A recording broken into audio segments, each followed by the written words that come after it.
Nii, tere sõbrad, täna proovime midagi natuke teistsugust. Ma näitan teile, kuidas ma poes käisin, mis me saime, mis raha eest.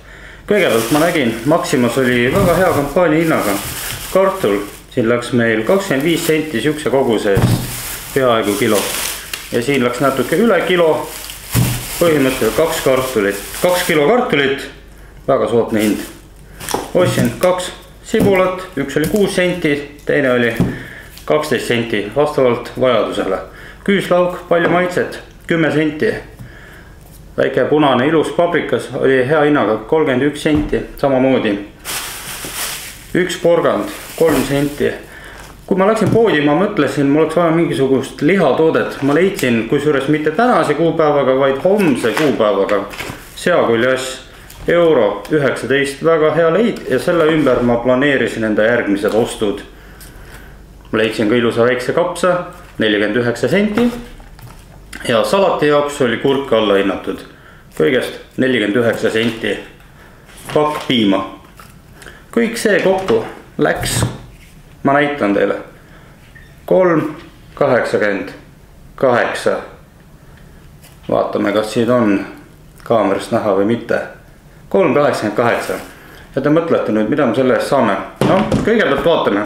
Lihatooteks meil on kuljass, me võtame kuljassi ja võtame kartuli.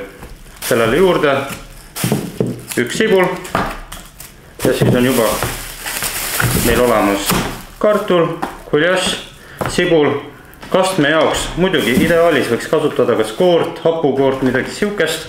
Võtsin midagi kõige odavamat, piim. Saab ikkagi ära maitsestada, piisavalt kaua keeta, aurub ära, muutub kastmeks. Natukene küüslauku juurde, portsjon kahele nagu naksti.